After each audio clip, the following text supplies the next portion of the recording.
নমস্কার, সবাইকে স্বাগত আমার রান্নাঘরে। তার আগে বলে রাখি যে আমি এতদিন ভিডিও দিতে পারিনি, সেজন্য আমি আপনাদের কাছে ক্ষমা চেয়ে নিচ্ছি। আমার নিজস্ব ব্যক্তিগত কারণে আমি আপনাদের সামনে কোনো রকম ভিডিও দিতে পারিনি।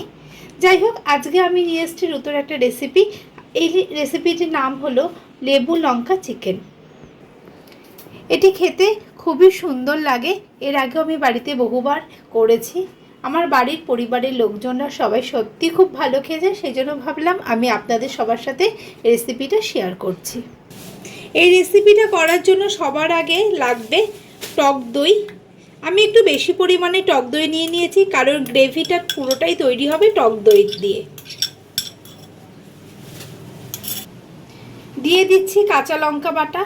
এই রেসিপিটা পুরোটাই কিন্তু কাঁচা লঙ্কা বাটার উপর হবে, কোনো রকম গুঁড়ো লঙ্কা ব্যবহার করা যাবে না। আর দিয়ে দেব গন্ধলেবুর উপরে স্কিনটা সবুজ রঙের।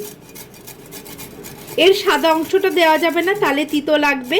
উপরের স্কিনটা দিয়ে দিতে হবে।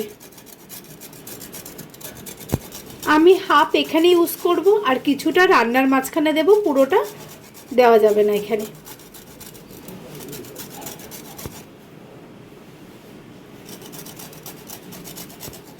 দেখুন, আমি সাদা অংশটা একেবারেই দিইনি। এটা খুব কেয়ারফুলিভাবে করতে হবে, তা না হলে চিকেনটা তেতো লাগবে।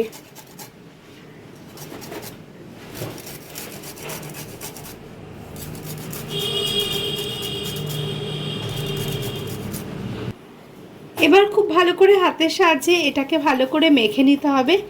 15 মিনিট এভাবে মেখে রেখে দিতে হবে।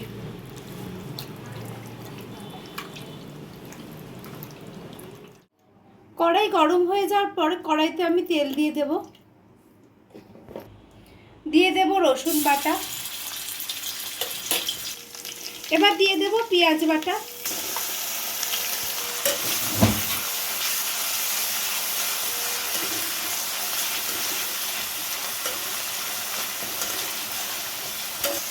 এবার দিয়ে দেব কাঁচা লঙ্কা বাটা।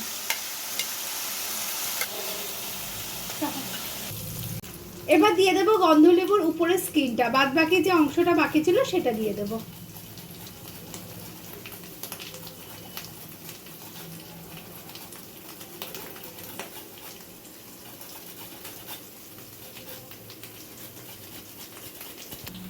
এবার দিয়ে দেব 1 চামচ পরিমাণে ধনের গুঁড়ো। কষানোর পর দিয়ে দেব লেবুর রস।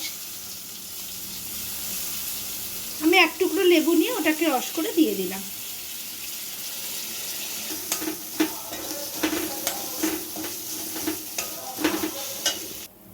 এবার মেখে রাখা চিকেনটা দিয়ে দেব।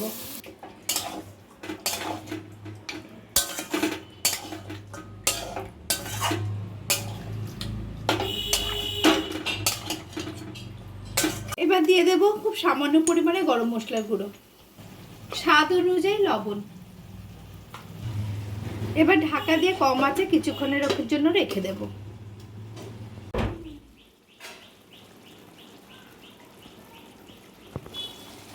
ঢাকনা তোলার পরে আমি সামান্য পরিমাণে চিনি দিয়ে দিচ্ছি।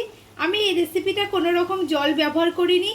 দইয়ের আর মাংসর মধ্যে যে জলটুকু ছিল সেটা দিয়েই পুরোটা সেদ্ধ হয়ে গেছে মাংস।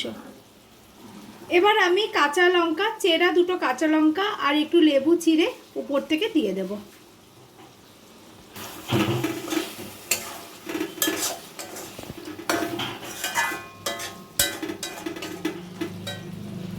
আবার কম আছে, আমি ঢাকা দিয়ে রেখে দেবো কিছুক্ষণের জন্য।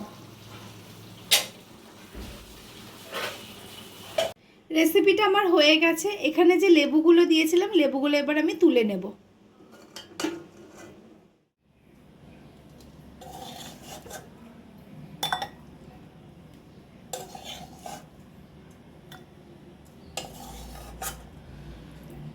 আমার হয়ে গেছে। আমি যেভাবে করেছি বাড়িতে অবশ্যই এভাবে করবেন, আশা করি সবার খেতে খুব ভালো লাগবে। বিশেষত লুচি পরোটার সাথে খেতে, ফ্রাইড রাইস পোলাওর সাথে খেতে বেশি ভালো লাগবে।